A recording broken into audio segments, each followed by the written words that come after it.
Hi, this is Angelina Deweese. This is video number 9 of my video series from cocaine to carrots. And for those of you who've been watching and following along, thank you so much. We're at year 20 and we're talking about my transformational journey through life. Going from 75 pounds overweight to having destructive habits to somehow learning to love myself. And we're getting to some of the juiciest parts. Now, we've learned some of the crazy stories, right?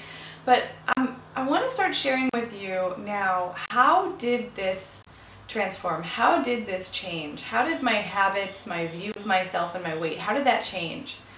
And so, year 20 was a really important year for me. And this is when I started going to Webster University. So I'd already been in school for 1 year. This was my second year of college. And although I was still doing cocaine in the weekends and the evenings, I was a pretty good student. And when I say pretty good, I mean pretty good for, having that kind of lifestyle, so I could get by. A lot of the classes were boring, a little bit, I might fall asleep in them. But there was this one class that was key, and it's taught me some of the tools that I still use to this day. It was a women's spirituality and journal keeping class. I really don't remember what prompted me to get in this class. I thought it was actually going to be a really easy blow-off class, like, oh yeah, journal keeping, that'll be really hard. And I was spiritual and I did want to be different. I just didn't know how to. So I remember walking into class the first day and I was super hungover. I didn't feel like being there. I didn't want to be there. And I walked in class and we're sitting in a circle. I'm looking around thinking, oh God, this is going to be one of those psychology classes where we're all going to talk about our feelings. That is not what I want to do. And then the teacher walks in, and she is unlike anyone I've ever met before. She is calm and grounded and centered and kind of like yogi-like, very zen and beautiful, spiritual and just different. I'd never met anyone like her. Well, it turns out that the class was not a blow-off class. This was serious stuff. I pull out the syllabus and it's loaded with books we have to read and papers to do and things we should do for the footnotes and the grammatical blah blah blahs and everything. And then she starts to tell us that what we'll be doing is writing every single day. What? Every single day? For 15 minutes? Are you kidding me? What am I going to write about? I don't have anything to write about. So I figure, well, at this point, I'm too lazy to change my class, so I'm just going to see what this is like. So I started to try to write every day. Well, I remember looking at my paper, thinking, what am I even going to say? And I remember Laurel, who is my teacher's name, saying, you know what, you can just write and dump anything you want onto the paper. It doesn't matter what it is. Well, it ended up that I loved journaling.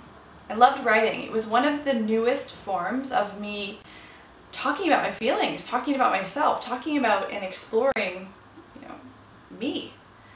It was the first way that I ever started to have a way to learn myself. So I kept a journal, similar to this.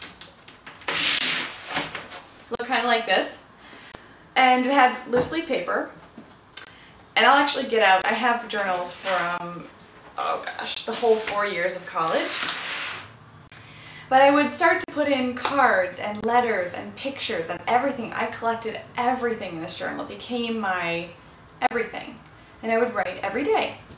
Well, that was easy enough, but then after 3 months, guess what Laurel said? Okay, we're going to write a final paper, and the final paper is going to be about your journal. And I want you to read your journal in third person. I want you to read it as if it's not yours, as if you found it on the sidewalk. And I want you to tell me all of the things about this person. What do they believe in? What do they stand for? What's important to them? And I couldn't believe it. I choked. And as I was reading my journal, I was completely disgusted by this woman who had two lives. On one hand, she was brilliant, smart, creative, she had a great family.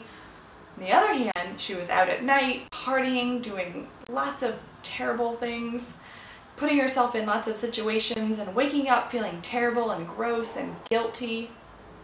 And it just didn't match up. So my paper was 4 days late. It took me a long time.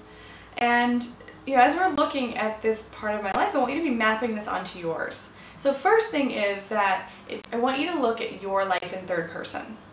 I want you to look to see, what do you stand for? What do you spend your time doing? What's important to you? Would other people know what's important to you by your actions? So start to take inventory. See what that's like. Okay? Now the second thing is to begin thinking about a way to connect.